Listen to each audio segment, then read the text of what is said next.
नमस्कार, सुदर्शन न्यूज में आपका स्वागत है। मैं हूं मुकेश कुमार और आप देख रहे हैं जवाब तो चाहिए।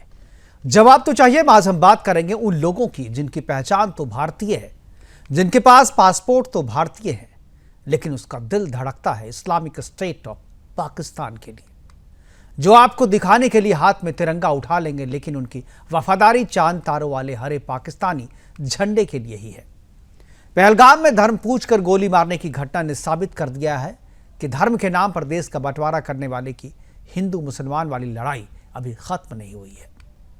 पाकिस्तान जिसने पुलवामा के आतंकी हमले को डिजाइन किया, उसकी मंशा ही यह संदेश देने की थी कि हिंदुस्तान में फिर से हिंदू और मुसलमान हो। आतंकियों ने हिंदू महिलाओं और बच्चों को जिंदा छोड़कर हिंदू घृणा का संदेश देश में देने के लिए छोड़ दिया और प्रधानमंत्री मोदी का नाम लेकर उसने हिंदुस्तान को एक तरीके से चुनौती भी दे दी। आतंकियों ने ना तो जाति पूछी, ना भाषा, ना राज्य, ना अमीरी गरीबी का सर्टिफिकेट मांगा, सिर्फ धर्म पूछा और गोली मार दी। भारत के मुसलमान जो बार बार यह कहकर सरकार और समाज का विरोध करते थे कि उन्हें शक की नजरों से देखा जाता है, देश के प्रति उनकी वफादारी को शक की नजरों से देखते हैं। उनकी वफादारी के सबूत मांगे जाते हैं। उन्हें बता दूं कि इस आतंकी हमले में भारत का आतंकी मुसलमान भी शामिल था, जिसके घर को आज कश्मीर में जमींदोज कर दिया गया। देश के हर शहर, हर गांव, हर गली, हर कोने में पाकिस्तान से मोहब्बत करने वालों की फौज खड़ी हो रही है। दिल और दिमाग में हिंदू घृणा और जिहादी सोच को पालने पोसने वाले हमारे आसपास हमसे घुले मिले हैं। कैसे पहचानेंगे कि कौन सा अब्दुल दिल है, कि दिल में पासपोर्ट है, और कौन सा अब्दुल दिल और पासपोर्ट दोनों से हिंदुस्तानी है? कैसे पहचानेंगे कि हमारे पड़ोस में या आपके पड़ोस में रहने वाला अली गद्दार नहीं है, देशद्रोही नहीं है, आतंकी नहीं है? पुलवामा में हिंदू हत्यारा आतंकी घोड़े वाले के वेश में पर्यटकों के साथ घुल मिलकर चल रहा था। असम का AUIDF के विधायक को पहलगाम का हमला सरकार की साजिश दिखती है। दिल्ली के करोल बाग का पनवारी जिहादी इस हमले से खुश है और अपनी खुशी का पब्लिक में इजहार करने से डर भी नहीं रहा है। झारखंड के बोकारो में जिहादी हिंदुओं को टारगेट किलिंग को अपने अंदाज में सही ठहरा रहे हैं। सोशल मीडिया में इस घटना पर खुशी जाहिर करने वाले अब्दुलों की कोई कमी नहीं है। इसका हौसला इसलिए बढ़ा हुआ है क्योंकि इनको पालने पोसने वाले नेताओं और पॉलिटिकल पार्टियों का इन्हें संरक्षण मिला हुआ है। पाकिस्तानी मीडिया में तो हिंदुस्तान के भीतर छिपे पाकिस्तानियों की चर्चा भी शुरू हो गई है, धड़ल्ले से शुरू हो गई है। और जब से पुलवामा अटैक हुआ था उसके बाद से ही पाकिस्तान के मीडिया में इस तरीके की चर्चा जो है वो शुरू हो गई थी। प्रधानमंत्री मोदी ने देश के सभी मुख्यमंत्रियों को पाकिस्तानियों की पहचान कर उसे तत्काल बाहर भेजने का आदेश दिया है। हालांकि इस आदेश में पाकिस्तानी हिंदू जो लॉन्ग टर्म वीजा पर हिंदुस्तान आए हैं वो प्रभावित नहीं होंगे, उन्हें CAA के तहत नागरिकता दी जाएगी। आज अपने प्रोग्राम में हम चर्चा करेंगे कि हिंदुस्तान में कुकुरमुत्ते की तरह पनप रहे मिनी पाकिस्तान और पाकिस्तान की जैसों की पहचान कैसे होगी। हिंदुस्तान के भीतर और कितने पाकिस्तान हैं, कैसे पहचानेंगे? क्या NRC और UCC ही इस समस्या का एक अस्थायी समाधान हो सकता है? करेंगे चर्चा, और चर्चा को आगे बढ़ाने के लिए हमारे साथ कुछ मेहमान हैं, उनसे भी आपका परिचय करवाएंगे। लेकिन पहले एक रिपोर्ट देखते हैं।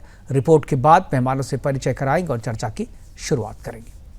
मीडिया पर आतंकियों को थैंक यू बोला, लिखा किस किस को लेना है कश्मीर में प्लॉट, आ गया स्वाद। ये वही सोच है जो नरसंहार पर जश्न मनाती है। किसी का घर उजड़ने पर किसी की आंखों में चमक आ जाए, ये मानसिक विकृति नहीं, सीधा मजहबी आतंक है। MP के जबलपुर से ओसाफ खान नामक एक और जिहादी ने न सिर्फ पीड़ित हिंदू की मौत का मजाक उड़ाया, बल्कि उस दर्द से टूटी पत्नी पर ही आतंकवादियों से साठगांठ का आरोप मढ़ दिया। झाबुआ के फैजान ने सोशल मीडिया पर खुशी जताते हुए लिखा, अब कुछ हिंदू नेताओं की भी बारी है। भारत सरहद पार के आतंकियों से निपटना जानता है। पुलवामा में जात नहीं पूछी गई, धर्म पूछा गया और धर्म पूछकर जानकर गोली मार दी गई, और इसकी खुशी मनाने वाले लोगों की कमी नहीं है। सोशल मीडिया पर एक के बाद एक लोगों के कमेंट्स आ रहे हैं और उन पर कार्रवाई भी हो रही है। सीमा पार के दुश्मनों से तो हम निपट लेंगे, हमारे राफेल, हमारे INS, हमारे बोफोर्स जो है उनको जवाब दे देंगे, लेकिन सीमा के भीतर, हमारे देश के भीतर जो पाकिस्तानी है उसको कैसे मारेंगे, उसकी कैसे पहचान करेंगे? हालांकि पाकिस्तान के भीतर भी हमारे इस पाकिस्तानी की पहचान हो चुकी है। वहां की मीडिया में भी ये खुलेआम चर्चा हो रही है कि भारत को पाकिस्तान से नहीं बल्कि अपने भीतर के पाकिस्तान से निपटना है। पहले क्या कहा पाकिस्तान की मीडिया ने, एक छोटी सी क्लिप हमने निकाली है आपके लिए, ताकि आपके आंख भी खुले, आप भी समझ जाए, आप भी जान ले। एक बार वो क्लिप दिखाइए। इंडिया बहुत बड़ा मुल्क है और कई हिंदुस्तान के लोग आपके साथ सिंपथाइजर भी हैं। अरुंधति रॉय है, ममता बनर्जी है, कांग्रेस पार्टी है, कम्युनिस्ट पार्टी है, लेफ्ट पार्टीज है, दलित पार्टीज हैं। हिंदुस्तान सारे लोग तो नहीं मोदी के साथ ना। इंडिया बहुत बड़ा मुल्क है और कई हिंदुस्तान के लोग आपके साथ सिंपथाइजर भी हैं। अरुंधति रॉय है, ममता बनर्जी है, कांग्रेस पार्टी है, कम्युनिस्ट पार्टी है, लेफ्ट पार्टीज हैं, दलित पार्टीज हैं। हिंदुस्तान सारे लोग तो नहीं मोदी के साथ ना। इंडिया बहुत बड़ा मुल्क है। करेंगे चर्चा, और चर्चा को आगे बढ़ाने के लिए हमारे साथ कुछ मेहमान, उनसे मैं आपका परिचय करवा दूं। हमारे साथ टीपीएस त्यागी है, रक्षा विशेषज्ञ के रूप में अमितोष पारिक, वीएचपी के प्रवक्ता के तौर पर अशोक यादव समाजवादी पार्टी की तरफ से, वाचस्पति द्विवेदी कांग्रेस की तरफ से, और मुमताज आलम रिजवी साहब हमारे साथ हैं मुस्लिम स्कॉलर के तौर पर। चर्चा की शुरुआत में टीपीएस त्यागी से करना चाहूँगा।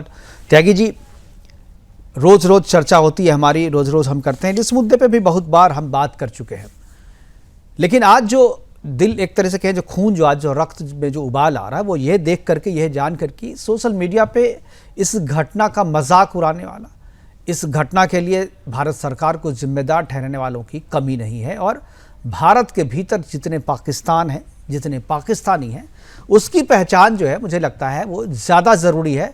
बाहर के पाकिस्तान यानी सीमा के पार के दुश्मन को तो आप निपट लेंगे, आपके पास राफेल है, आपके पास बोफोर्स है, आपके पास INS है, लेकिन इन पाकिस्तानियों से सीमा के भीतर जो रह रहे हैं, जिनके दिल में पाकिस्तान बसता है, उनसे कैसे निपटेंगे? हमारे मरहूम chief of defence staff general Rawat ये कहते थे, और जो सच है, कि हमारे सामने 2.5 फ्रंट हैं। जो 2 फ्रंट हैं, उस 2 फ्रंट को टैकल करने के लिए भारत की आर्मी, नेवी और एयरफोर्स सक्षम है। इतिहास गवाह है, आगे हम और भी ज्यादा सक्षम हो चुके हैं, हमें इतना भी डर नहीं है। लेकिन जो आधा फ्रंट अंदर है, इसमें फौज तो कुछ कर नहीं सकती, लेकिन अब समय आ गया है कि फौज चुप भी नहीं बैठ सकती। चुप क्यों नहीं बैठ सकती? क्योंकि जो आज सिपाही सरहद पर है, वो अपने कमांडिंग ऑफिसर से ये पूछता है कि साहब, क्या मैं ऐसे लोगों के लिए अपनी जान का बलिदान दूं जो लोग ये कहते हैं कि पाकिस्तान ने चूड़ियां नहीं पहन रखी, या जो लोग ये कहते हैं कि ये जो घटना हुई है, ये घटना आतंकियों ने नहीं, ये नरेंद्र मोदी और शाह ने की है, होम मिनिस्टर ने की है। ये जो लोग ये कहते हैं कि ये जो पहलगाम में घटना हुई है, ये तो एक ट्रेलर है, पिक्चर अभी बाकी है।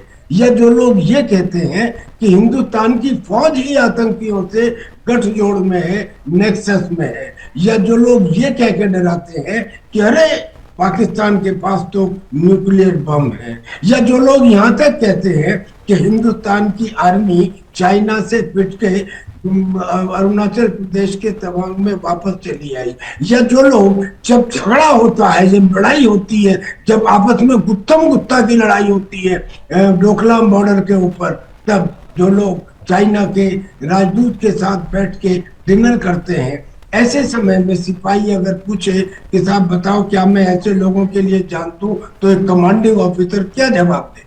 हमको तकलीफ होती है। और जब हम कहते हैं कि नहीं, आप खामोश रहिए, आपको पॉलिटिक्स से कोई वास्ता नहीं है, तब वो ये कहता है कि सर, आज तो मैं 1947 का कम पढ़ा लिखा सिपाही तो नहीं हूँ, मेरे पास में मोबाइल है, मैं देखता हूँ, मेरे पास टेलीविजन है, मैं देखता हूँ, अब मुझे थोड़ी बहुत खबरों को विश्लेषण करने की क्षमता भी आ गई है, मैं कैसे चुप रहूं?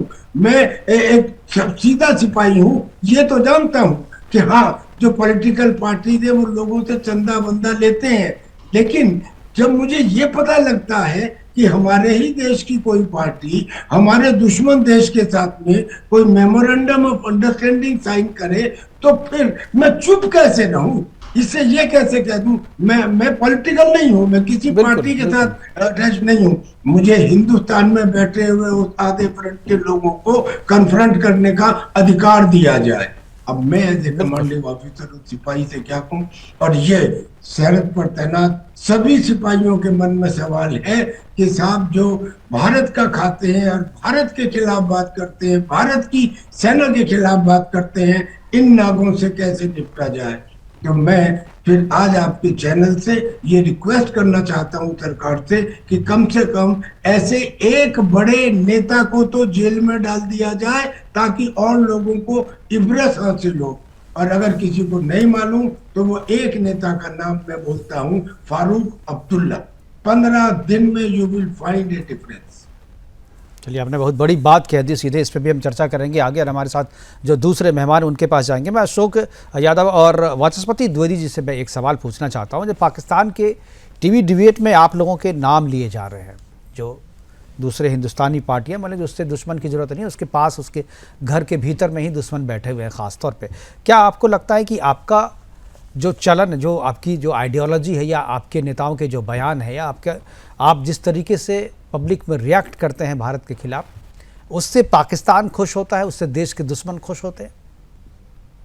द्विवेदी जी। मुकेश जी, जी, आप ही बताइए कि इस देश में आपने कहा ना कि तमाम राजनीतिक दल हैं, अगर इस देश में एक सरकार जो अपने आप को राष्ट्रवादी, राष्ट्र प्रथम, देश प्रथम नारा लगाती है, और वो सरकार 3 साल से आर्मी में रिक्रूटमेंट्स नहीं कर रही है कि पैसे बचाने के लिए, आप अशोक यादव जी, ये समय नहीं है इस बात को चर्चा करने के लिए। मैं बता रहा हूं, नहीं, ये बात फिर ये वही चीज हुआ, ये वही चीज, इसको भी आप जो ये क्यों, ये चर्चा करने का ये समय है क्या? नहीं, ये चर्चा करने का ये समय है। आपके भाई बहनों को, आपकी बहनों को विधवा बना दिया गया, आपके परिवार को, आपके परिवार से किसी को गोली मार दी गई सिर्फ इसलिए क्योंकि वो हिंदू था, और आप कह रहे कि रिक्रूटमेंट नहीं किया था सेना में। रिक्रूटमेंट कर लेते तो क्या वो धर्म नहीं पूछते आपका? रिक्रूटमेंट कर लेते क्या वो गोली नहीं मारते आपको? मैं बता रहा हूं। आपके सारे सवालों का जवाब मैं दूंगा मुकेश जी, भागूंगा नहीं मैं। देखिए, अभी हमारे सेना में किरण रिजिजू ने क्या बोला, संसदीय कार्य मंत्री, उन्होंने स्वीकार किया ना कि देयर आर सिक्योरिटी लैप्सेस, और सिक्योरिटी लैप्सेस अगर सरकार स्वीकार कर रही है तो विपक्ष के नाते हमारा बोलना भी गुनाह है। आप ही बताइए, अगर सिक्योरिटी लैप्सेस, जीडी बख्शी जी ने कहा कि हमारे जो जवान, हमारे जो आर्मी के पर्सनल्स हैं, उनकी संख्या कम होने की वजह से भी इस तरह की वारदातें होती हैं, तो सरकार के सवाल पूछा जाएगा। और दूसरी बात जो आपने कहा कि हमारे देश के लोग मिले हुए हैं, कौन लोग मिले हुए हैं, मैं सीधे इस पे आता हूं। आप ये बताइए, हमारे देश में न जाने कितने प्रदीप कुरूलकर हैं, न जाने कितने ध्रुव सक्सेना हैं। उन सारे प्रदीप कुरूलकर, उन सारे ध्रुव सक्सेना को इस देश की जो इंटेलिजेंस एजेंसी है, अपने देश के भीतर जो अफजल और टाइगर मेनन थे वो याद नहीं आए आपको ध्रुव? नहीं, मैं बता तो रहा हूं, और यही वजह है, और यही बात पाकिस्तान की मीडिया में बैठे हुए लोग जो है वो कह रहे हैं, जो कह रहे नहीं, अशोक यादव जी, अब तो आंखें खोल लीजिए। दुनिया जो है ना ग्लोबल हो चुकी है, सबके पास मोबाइल है, सबको सब चीज पता है। आप इस तरीके से बोल करके बच नहीं सकते हमारे पास। द्विवेदी जी के पास मैं समझ गया आप क्या कहना चाहते हैं। नहीं, आप मैं समझ गया हमारे दर्शक भी समझ गए। मैं, आप बॉल दे रहे हैं, मैं मुझे बैटिंग भी नहीं करने दे रहे हैं। मैं तो आपको ये खेल नजर आ रहा है ना, आपको ये खेल नजर आ रहा है। नहीं, हिंदुओं की हत्या हुई तो खेल नजर आ रहा है आपको। मैं बॉल फेंक रहा हूं, आप बैटिंग कर रहे हैं। क्रिकेट चल रहा है, आईपीएल चल रहा है ना ये। नहीं, आपको ये आईपीएल लग रहा होगा, ये आईपीएल नहीं है, आपके लिए आईपीएल होगा। आपके लिए 28 हिंदुओं की मौत जो है आपके लिए खेल हो सकता है, हमारे लिए खेल नहीं है। और हम खेल नहीं खेल रहे हैं Ashok Yadav ji, I am sorry, ये खेल नहीं खेला जा रहा है। आप सब चीज को खेल समझते हैं, आप सब चीज को राजनीति समझते हैं, आप सब चीज को मजाक समझते हैं। मैं आपसे बात नहीं करूंगा प्लीज, वाचस्पति जी। मैं समझ गया सर, आप जब इसको खेल की तरह ले रहे हैं, बॉल और विकेट की तरह ले रहे हैं, आप पूरी दुनिया जो है, पूरा देश जो है शोक मना रहा है, आपको ये आईपीएल दिख रहा है।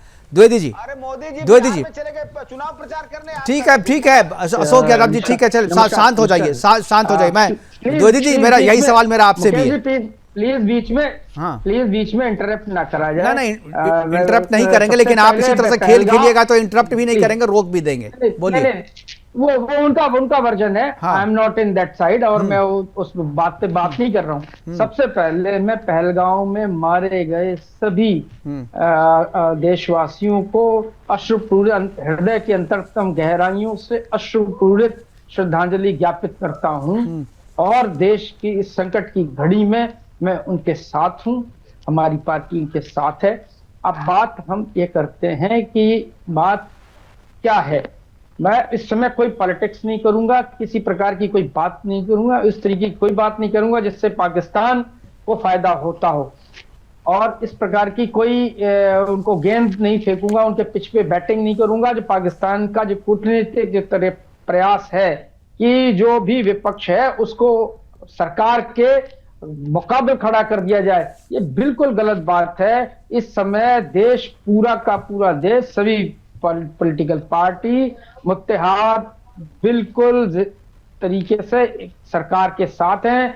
हमारे नेता ने कहा है, ठीक है सर, ये चीज हम लोग दिखा चुके हैं। हम ये बोलने के लिए, इस पर बोलने के लिए आपको नहीं मिला। मैं बोल रहा हूं, पाकिस्तान की मीडिया में कहा जाता है कि कांग्रेस और लेफ्ट जो है, अरुंधति रॉय, ममता बनर्जी के कारण जो है वो ऐसा, उसको दुश्मन की जरूरत नहीं है। दुश्मन तो देश में ही है, पाकिस्तान की जरूरत नहीं है दुश्मनी के लिए भारत को। मैं इस पर चाह रहा था, मैं इस पे आप नहीं बोलेंगे। मैं एक बार अमितोष, मैं वापस आ रहा हूं। ठीक, कहने दीजिए, जल्दी से बोले। देखिए, ये उनका कूटनीतिक प्लान है। वो दिखाना चाहते हैं कि विपक्ष और सरकार एक पेज पर नहीं है, we are on the same page. और हम पाकिस्तान की इन बेजा हरकतों और उनकी बेजा इन टैक्टिक्स में नहीं आने वाले हैं। सारा देश देखिए, आपके पास दूसरा कोई दूसरी बात यह है, मुकेश जी पूरी कर लेने दीजिए। पाकिस्तान यही तो चाहता था कि हिंदुस्तान की अकलियत को एक तरफा कर दिया जाए और उनको ब्लेम गेम किया जाए, ये उनका प्रयास है। और इस प्रयास, चलिए ठीक है, मैं समझ गया। अमितोष के बाद ये सारे विरोध करने वाले लोग वही हैं जो आज कर रहे हैं, वो वही जो वक्फ में साथ वक्फ बिल के विरोध में सब साथ में खड़े थे, सारे वही लोग हैं। जी अमितोष, अब आप मुकेश जी कैसी बात कर रहे हैं? ये समय संकट आपके दामाद ने क्या बोला, पूरे देश ने भी सुन लिया है कि किस तरह से अल्पसंख्यक को यहाँ दबाया जा रहा है और उसका फ्रस्ट्रेशन निकलता है हिंदुओं को गोली मार के। तो आप पहले उनकी स्टेटमेंट को डिफेंड करें, फिर यहाँ पर आके सेक्युलरिज्म का कार्ड खेलिएगा। अब आप देखिए मुकेश जी, जिस तरह से पहलगाम के अंदर में जो विषय उठा है, ये विषय जिसको टेररिज्म का नाम दिया, मैं पहले दिन से बोल रहा हूं कि this is against terrorism and this is towards जिहाद टुवर्ड्स इंडिया। आप पाकिस्तानी मीडिया उठा के देखेंगे तो वहां पाकिस्तानी मीडिया में कोई भी इसको कंडेम करता हुआ नहीं दिखेगा, कोई भी सेक्युलर की बात करता हुआ नहीं दिखेगा। लेकिन हमारे भारत के अंदर में, जैसे आपने बताया, हर जना एक कार्ड खेलने का प्रयास कर देता है। अब एक हिस्ट्री आपको छोटी सी लिस्ट में बताता हूं, जहां पर पाकिस्तान ने बल्कि आतंकवाद ने भी मिलकर पाकिस्तान के सिर्फ हिंदुओं को टारगेट करा है। वो केसेस ये है, 1993 में किश्तवाड़ का मैसेकर हुआ था, बस को हाईजेक करी, हिंदू पैसेंजर थे, force women and children to leave bus, जैसे पहलगाम के अंदर में करा है। 1998 में वधवाना में मैसेकर हुआ था, 23 कश्मीरी पंडित को टारगेट करा और 24 को ब्रूटली मारा परिवारों को। 1998 में परकोटे एंड दाइकोटे के अंदर में हुआ, 17/4 को 29 हिंदुओं को मारा, 13 महिला और चिल्ड्रन को मारा, सब हिंदू थे। बिहेडेड बॉडीज एंड लॉन्गली स्कैटर्ड के 2000 में छत्तीसपुरा के अंदर में हुआ, 20 मार्च को 36 सिखों को मार दिया। अमरनाथ यात्रा में 32 हिंदू पैसेंजर को मारा, 7 सिक्योरिटी वालों को मारा, वो हिंदू थे। 27 माइग्रेंट लेबर को मार दिया गया, 2003 में नंदीग्राम में मार दिया गया, 2006 में डोडा में मार दिया गया, और अभी बंगाल में जिस तरह से चल रहा था। इनकी आइडियोलॉजी सिर्फ हिंदुओं के विरुद्ध है मेरे भाई। इनकी आइडियोलॉजी यही नहीं, आतंकवाद का धर्म तो ये होता ही नहीं कुछ, ये तो ये बोलने के लिए आ गए, लेकिन धर्म देख के मार रहे हैं, आईडी कार्ड देख के मार रहे हैं। और फिर क्या हो रहा है, कांग्रेस की एक नेता वहां जाती है और बोलती है ऐसा तो कुछ नहीं हो रहा, उसका प्रोपोगेंडा चालू कर देते हैं, वायर खड़ा होकर प्रोपोगेंडा चालू कर देता है। मुझे लगता है ये कंडेम नहीं, राहुल गांधी का एक भी शब्द तो नहीं निकला, किसी हिंदू परिवार से तो मिलने नहीं गए वो, लेकिन वहां चले जाते हैं। समाजवादी पार्टी के इनके ये कह देते हैं कि भाई हम तो दीदी के साथ है, हम क्यों जाए वहां पर, हम कश्मीर पे क्यों बोले, तो वहां के मूल नेतृत्व क्या है। तो कुल मिलाकर भारत जो है वो पाकिस्तान से तो लड़ ही रहा है, पर खुद के देश में जो पाकिस्तान के सपने और कस्में खा रहे, लड़ना उससे है जिसमें साफ उदाहरण। बिल्कुल, और ये बहुत बड़ी, ये उससे ज्यादा बड़ी लड़ाई है। सीमा पार के पाकिस्तान से लड़ना कोई बहुत बड़ा मुश्किल काम नहीं है, लेकिन सीमा के भीतर में जो पाकिस्तान बने हैं, मिनी पाकिस्तान है, वो उससे लड़ना बहुत बड़ी चुनौती है। ठीक है द्विवेदी जी, मैं आ जाऊंगा। अरे जरा अपनी ऊर्जा बचा के रखिए, अरे काम आएगा, ऊर्जा बचा के रखिए। मैं रिजवी साहब के पास जाना चाहूंगा। मुकेश जी, आप इसकी बात कर रहे हैं, करीब 11,000 मुस्लिम मारे जा चुके हैं 1947 से। ठीक है, तो आप मातम मनाइए, आप मातम मनाइए बैठ करके, आपको उसी से पॉलिटिकल फायदा हो रहा है, आप मातम मनाइए उसका। रिजवी साहब के पास, ठीक है द्विवेदी जी शांत हो जाइए, आपके पास आएंगे तब बोलिएगा, आपके पास जब आएंगे तब बोलिएगा। रिजवी साहब, ये जो सवाल खड़ा हो रहा है, पाकिस्तानियों की पहचान तो पासपोर्ट से हो जाती है, जो बाहर से पाकिस्तानी आए हैं उनको बाहर भी भेज दिया जाएगा, लेकिन वैसे पाकिस्तानियों को कैसे पहचाने जिनके पास पासपोर्ट तो हिंदुस्तान का है, लेकिन उनके दिल में पाकिस्तान बसता है। आप उन पर सवाल नहीं उठाएंगे? और सब पे सवाल उठाएंगे। मुकेश जी, आप ये बताएं, आप हमें क्या मानते हैं? मुकेश जी, मैं आपसे सवाल पहले पूछ आपको अगर मैं मानता पाकिस्तानी है तो आप हमारे स्टूडियो में बैठे नहीं रहते, मैं आपको सलाह क्यों आपके चैनल पे पाकिस्तानी नहीं आते क्या? आप नहीं बुलाते? आते हैं, पाकिस्तान से बैठकर जो बाहर से बैठते हैं वो आते हैं, और पाकिस्तान का भी मैंने दिखाया भी, और पाकिस्तान के प्रति इतनी सहानुभूति है तो आप वैसे भी पासपोर्ट लेके जा सकते हैं। हिंदुस्तानी हूँ ना। हाँ हूँ ना, आप हिंदुस्तानी हैं, लेकिन आपकी सहानुभूति अभी जो जिस तरीके से दो लाइनें आपने कही है, दो लाइनें जो रिजवी साहब आपने कही है ना, वो नहीं, आपने अभी जो दो लाइनें, दो सवाल हमसे पूछा ना, वो बताता है कि आपके दिल में भी पाकिस्तान है। दिल से अगर आप मान रहे होंगे तो मेरी बात सुनेंगे और मेरी बात समझने की कोशिश करेंगे। बाकी तो ठीक है, आप तय कर ले, कोई तय कर ले, उससे कोई फर्क नहीं पड़ता है। लेकिन बहरहाल तो आपका बहुत बहुत शुक्रिया, आपने बुलाया। मैं सबसे पहले, इससे पहले भी मैं आपके चैनल पे श्रद्धांजलि अर्पित कर चुका हूं और आज फिर मैं कर रहा हूं। मैं तमाम जो लोग पीड़ित हैं उनके साथ में हूं और वाकई ये घटना जो है बहुत दर्दनाक है और इसकी जितनी मजम्मत की जाए, कड़े शब्दों में निंदा की जाए और कार्रवाई की जाए, वो कम है। तो ये बात हो गई। अब अगला स्टेप जो सरकार ने कदम उठाया वो भी बहुत अच्छा हुआ, बड़े अच्छे कदम उठाए गए। लेकिन मैं ये कह रहा हूं कि सांप निकल गया और लाठी पीट रहे हो। सवाल ये है कि बाद में कार्रवाई क्यों होती है, पहले निगरानी क्यों नहीं होती? 1.5 घंटे तक वहां लोग आवाज देते रहे, बुलाते रहे, लेकिन कोई नजर नहीं आया। क्यों मुकेश जी? रिजवी साहब प्लीज, मुकेश जी प्लीज, रिजवी साहब जो सवाल पूछा जा रहा है ना, आप अपने आप को सरकार पे सवाल उठाकर उसके पीछे में छुपिए मत। जो सवाल पूछा गया है, जो मौजूद है, आगे भी होगा। अगर अगर आपके और हमारे बीच में अगर हमारे आस्तीन में सांप है, अगर आप कह रहे अभी सवाल मैंने आपसे क्या पूछा, सरकार ने चूक मानी है, हो जो बातें आगे सरकार को करनी वो कर रही। मैंने सवाल क्या पूछा आपसे? मैंने पूछा कि भारत के भीतर के जो पाकिस्तानी हैं कैसे पहचानेंगे? रिजवी साहब को तो पहचान गए हम, लेकिन बगल के अब्दुल को कैसे पहचानेंगे कि इसके दिल में जो है नफरत? नहीं, सिर्फ अब्दुल नहीं है। हाँ, एक मिनट, आप जासूसी करने वालों की लिस्ट उठा के देख लीजिए, है कि नहीं लिस्ट आपकी? पाकिस्तान के लिए कितने कौन कौन लोग जासूसी करते हैं, उनकी तरह लिस्ट देख लीजिए। दूसरा ये कि अगर पॉलिटिकल बात करेंगे आप, तो बगैर बताए पाकिस्तान कौन चले गए थे? नवाज शरीफ के यहाँ। और क्यों चले गए थे? क्या कभी इससे पहले हिंदुस्तान तो आपके हिसाब से भारत के खिलाफ साजिश करने के लिए चले गए थे? आपके हिसाब से इसका कोई है जवाब? फिर मोदी सरकार में इतने अटैक क्यों हो रहे हैं, इसका कौन जवाब देगा? और इतना भरोसा दिलाया गया था पार्लियामेंट के अंदर से लेकर के और बड़ी बड़ी रैलियों में, उस भरोसे का क्या हुआ? एक 12 साल का बच्चा मीडिया पे आके सवाल कर रहा है, शर्म से डूब मरने की बात नहीं है। बिल्कुल सही आपने कहा, कदम उठा रहे, बिल्कुल कदम उठा रहे, पूरा भारत सही कहा, सरकार के साथ है। बीजेपी के शासनकाल में हमले क्यों होते हैं? सही बात है भाई, आतंकवादी के जो दोस्त हैं, दोस्त के घर में थोड़ी बम फेंकते हैं। जो अगर आतंकवादी के दोस्त की सरकार होगी तो हमले नहीं करेंगे ना। आपने बिल्कुल सही कहा। सबसे ज्यादा आतंकवाद हमने झेला है मुकेश जी। पाकिस्तान में हम मारे जा रहे शिया, जाकर के आप पारा चिनार में देख लीजिए, हम झेलते हैं। बिल्कुल झेलते हैं आप, बिल्कुल झेलते हैं। जो घोड़ा वाला मारा गया वो भी सिया था, हमें पता है। ठीक है, जो घोड़ा वाला मारा गया वो भी सिया ही था। और इस्लाम नकली और असली है, और हिंदुस्तान में भी मैं आपको सही बता रहा हूँ, है ऐसे लोग। ठीक है, मैं जानता हूँ जो लोग हमदर्दी दिखाते हैं, लेकिन इनकी पहचान कौन करेगा? इन पे एक्शन कौन लेगा? क्या आम आदमी लेगा? मुमताज आलम रिजवी लेंगे क्या? या यहाँ पे बैठे पैनलिस्ट लेंगे क्या? एजेंसी लेंगी ना, सरकार लेगी ना।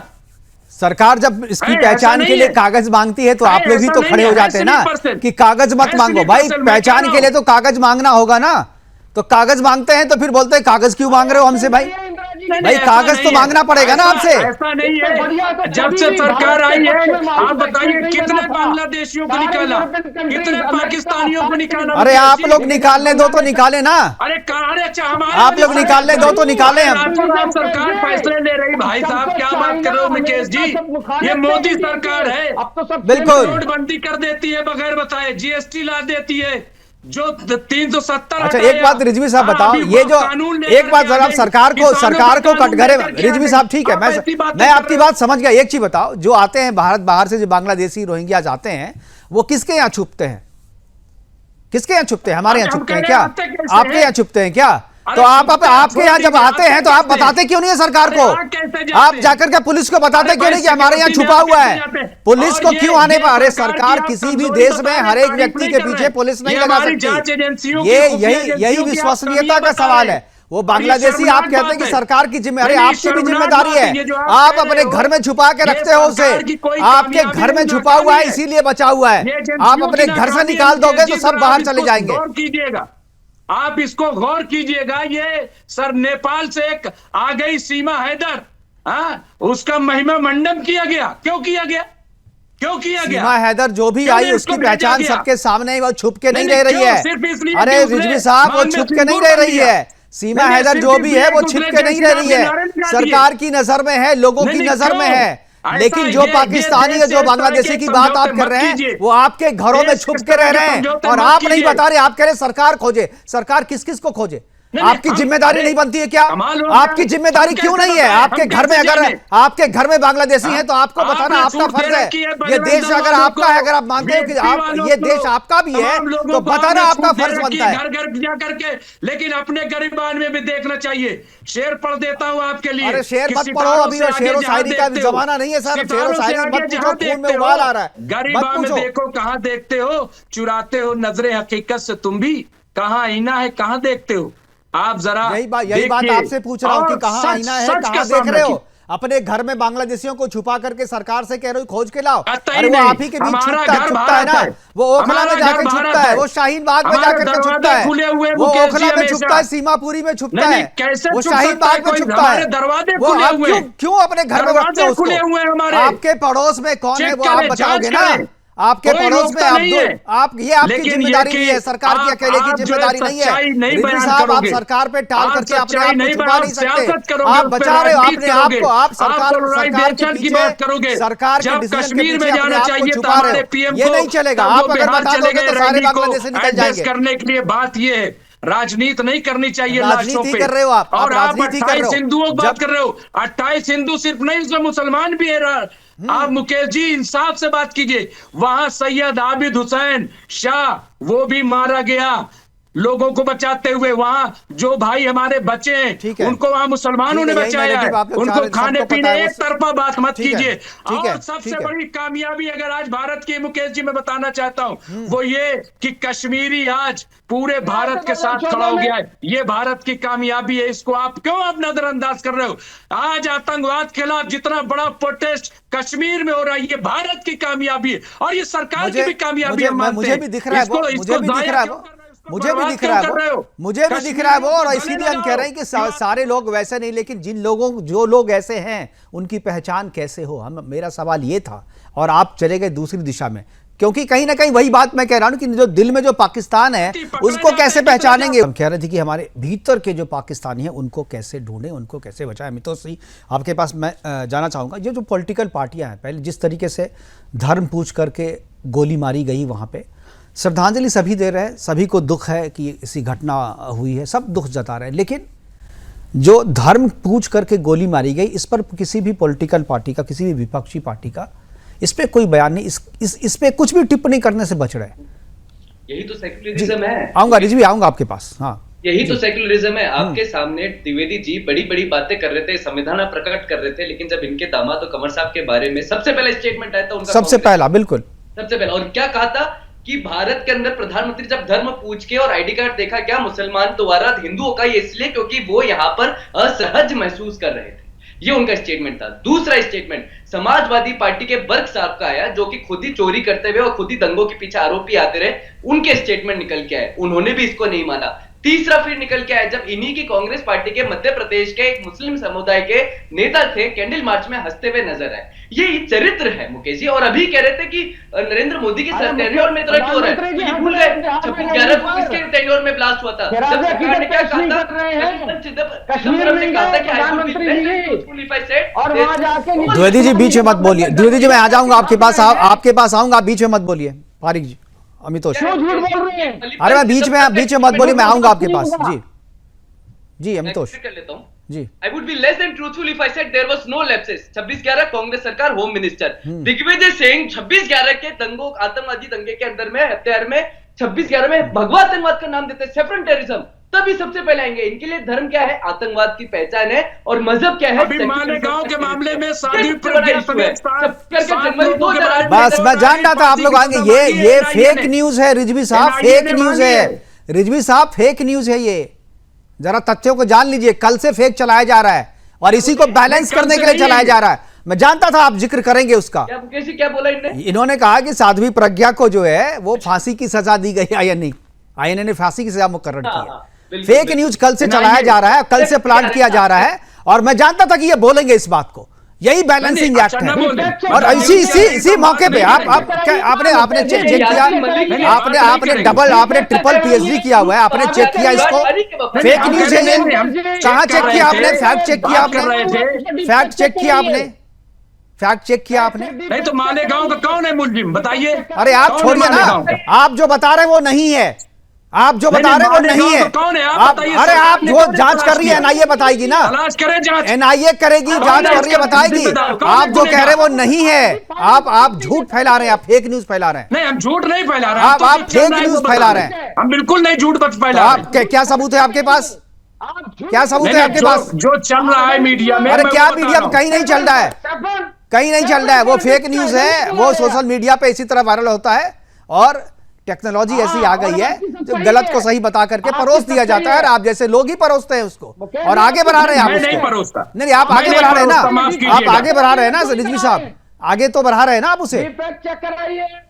अरे यार द्विवेदी जी, आप कम बोलिए, कम से कम आपका तो पूरा चरित्र सबके सामने आ गया कि कौन से सेकुलर है। आप तो थोड़ा संयम रखें। अब सुनिए, 26/11 10 लश्कर लोग मरे थे, सरकार की लैब सिक्योरिटी माना, भगवा आतंकवाद का नाम दिग्विजय सिंह ने दिया। किताब को जो पब्लिश हो रहा था उसके ऑथर का नाम था अजीज बंडी। इनकी पार्टी से आ रहे थे। जनवरी 2008 में बॉम्ब ब्लास्ट हुआ जयपुर में, कौन था? जुलाई के अंदर में सीरियन ब्लास्ट हुआ बेंगलुरु में, नेक्स्ट अहमदाबाद में होता है, सितंबर में 2 टेररिस्ट अटैक होता है दिल्ली के अंदर में, अक्टूबर में ब्लास्ट होता है गुवाहाटी, अगरतला और इंफाल में, 2006 में संकट मोचन टेम्पल वाराणसी में ब्लास्ट हो जाता है आतंकवादी अरेस्ट में, 2007 में blast in Lucknow court premises, Samajwadi Party को try to withdraw case against Tariq कमी। ये वो लोग हैं मुकेश जी जिन्होंने आतंकवाद का मजहब नहीं देखा, लेकिन धर्म को पहले आतंकवाद का नाम दे दिया और मारने वालों के साथ सड़क खड़े होते हुए सेक्युलरिज्म का चरित्र दे दिया। इस तरीके की विचारधारा इन लोग इस देश में।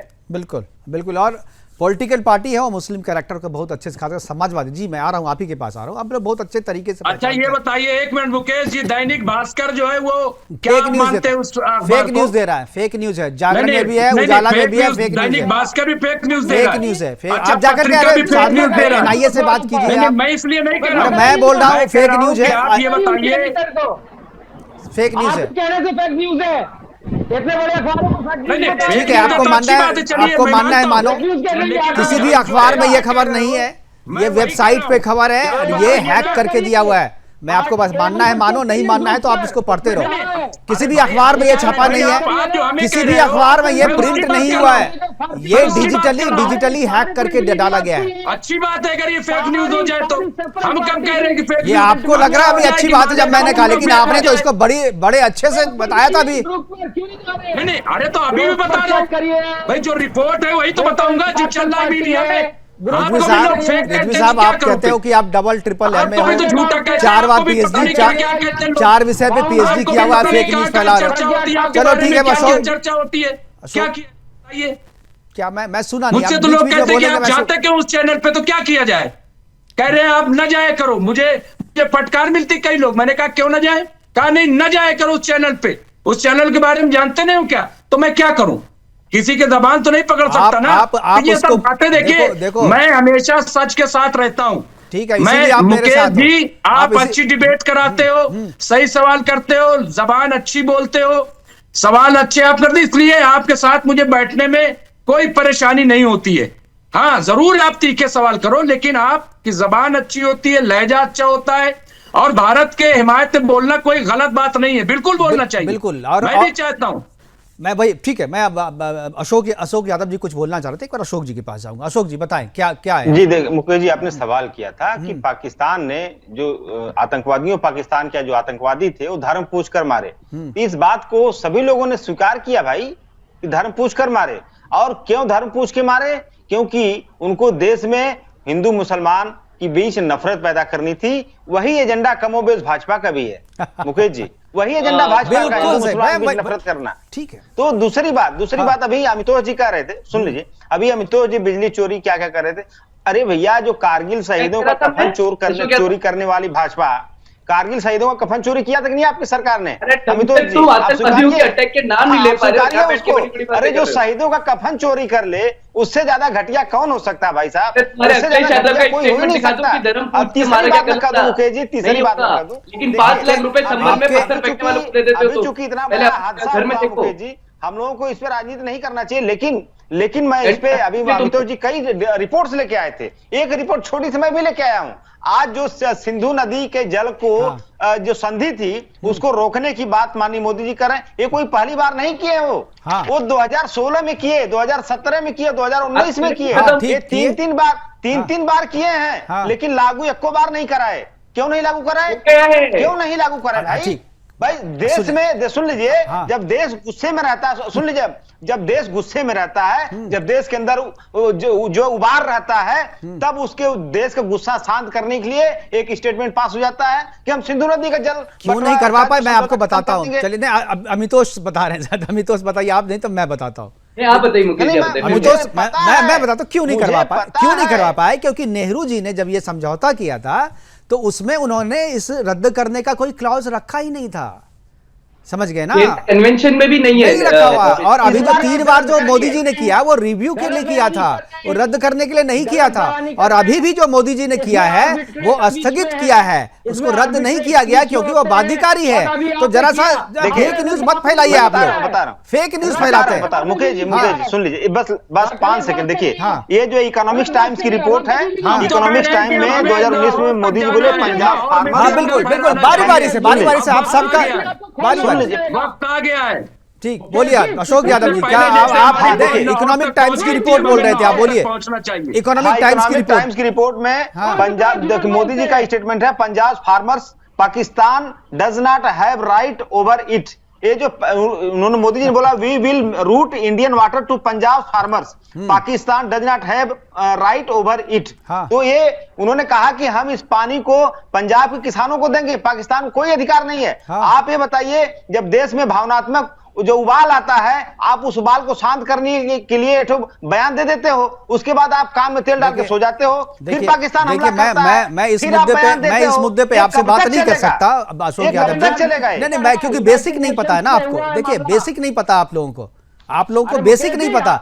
मैं आपसे चर्चा इस पे नहीं कर सकता। मैंने कल इस पे बहुत मैंने पूरा 40 मिनट का प्रोग्राम इस पे किया कल। इससे पहले भी 4 बार, 16 में भी किया था, 18 में भी किया था, 23 में भी किया था, क्योंकि ये कांग्रेस का कोड दिया हुआ है। ये जो सिंधु समझौता, ये कांग्रेस का कोड है, कांग्रेस ने दिया था। ये कांग्रेस ने नेहरू का दिया हुआ कोड है, जो अब तक हम लोग झेल रहे हैं इसको। सस्पेंशन है, आपने केवल सस्पेंशन, उसी के आधार पर रिव्यू पिटीशन डाला गया है, उसी के आधार पर रिव्यू पिटीशन डाला गया है। चलिए ठीक है, टीपीएस त्यागी जी पॉलिटिशियंस की बात सुन करके हंस रहे हैं, क्योंकि आफ्टर ऑल भुगतना से आम जनता और सेना को पड़ता है। सेना को सीधे भुगतना पड़ता है, जनता को बाद में भुगतना पड़ता है। त्यागी जी क्या कहेंगे, क्या पॉलिटिशियंस इस तरीके से जब करते हैं तो कैसा महसूस करते हैं? मैं रिजवी साहब को अप्रिशिएट करना चाहता हूं। अच्छी बात कही उन्होंने। ये पहला मौका है जब कश्मीर के लोग पहली बार इस हमले के विरोध में प्रदर्शन करें। थोड़ा आवाज तेज करवा दें, थोड़ा आवाज बढ़ाइए जी। मैं कह रहा हूं कि मैं रिजवी साहब को धन्यवाद और अप्रिशिएट करना चाहता हूं। उन्होंने सही बात कही है कि ये पहला मौका है जब कश्मीर के लोग इस हमले के विरोध में प्रदर्शन कर रहे हैं। ये सरकार की कामयाबी है, ये देश की कामयाबी है।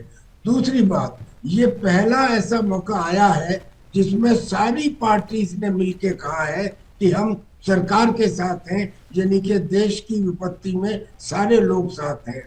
मैं एक फौजी होने के नाते सब लोगों से ये रिक्वेस्ट करता हूँ, पहले ये बता के कि केयरफुल्ली डेटा को चूज करके आप किसी इशू को इस तरफ भी साबित कर सकते हो, उस तरफ भी साबित कर सकते हो। 2 एग्जाम्पल हिंदुओं की ले लो, 4 एग्जाम्पल मुसलमानों की ले लो। अब वो समय खत्म हो गया, उसको सर खत्म करें। आपने बड़े अच्छे से में बात की, अब सिर्फ एक लाइन इस सिंधु जल संधि के बारे में। सर, मैं बाकी सारे रिनाउंड पैनलिस्ट से पूछना चाहता हूँ, क्या संधि दुश्मनों में होती है? संधि तो मित्रों में होती है। बहुत अच्छी बात है, बिल्कुल। यही जवाब हिंदुस्तान से दिया गया कि भाई जो संधि थी वो मित्रों में हुई थी, मगर उसके बावजूद भी पाकिस्तान ने तब से लेके आज तक हिंदुस्तान के प्रति बुरा रवैया रखा, आतंकवाद किया, कम किया या ज्यादा किया उससे बात की बात छोड़िए, लेकिन चूंकि संधि केवल मित्रों में होती है और इसलिए क्यों हमारे मित्र नहीं रहे तो हम इसे स्थगित करते हैं। ये तो नहीं कहा कि रद्द करते हैं। बिल्कुल स्थगित करें, क्योंकि रद्द करने का तो कोई रास्ता छोड़ा नहीं ना नेहरू जी ने। रद्द आप कर ही नहीं सकते, आपको स्थगित ही करना पड़ेगा इसको। देश काल पात्र के हिसाब से सारे काम किए जा सकते हैं। अगर कोई उसमें क्लॉज नहीं भी है तो it can be added now. बिल्कुल रिव्यू करने का है। ठीक है सर माफी मांगते हुए त्यागी जी, अब प्रोग्राम को वाइंड अप करने के लिए कहा जा रहा है। हमारे साथ जुड़ने के लिए त्यागी जी आपका, अमितोष पारिक जी आपका, मुमताज आलम रिजवी जी आपका, अशोक यादव जी आपका और वाचस्पति द्विवेदी जी आपका बहुत बहुत धन्यवाद। जो चर्चा चली है वो चर्चा अभी यहाँ पर खत्म नहीं गई, क्योंकि जो कश्मीर में आपको दिख रहा है कि कश्मीर के लोग भी इसका समर्थन करें, लेकिन उन्हीं में से बहुत सारे लोग ऐसे भी होंगे जो देखने से कश्मीरी लगते होंगे, जो देखने से भारतीय लगते होंगे, जिनके पास पासपोर्ट भी भारत का होगा, लेकिन उनके दिल में पड़ रहे पाकिस्तान हमारी नंगी आंखों से देखा नहीं सकता। अब जब तक हम उसको देखेंगे नहीं, जब तक उसे पहचानेंगे नहीं, तब तक इस तरीके के वाकये जो है, इस तरीके की घटनाएं जो है वो होती रहेगी। जरूरत है कि वैसे लोगों की पहचान करें, और अगर आपके आसपास, अगर आपके पड़ोस में कोई वैसा व्यक्ति आपको मिले जिसकी गतिविधि आपको संदिग्ध लगे, तो उसकी सूचना पुलिस को जरूर दें। फिलहाल अभी के लिए इतना ही, दीजिए इजाजत, नमस्कार।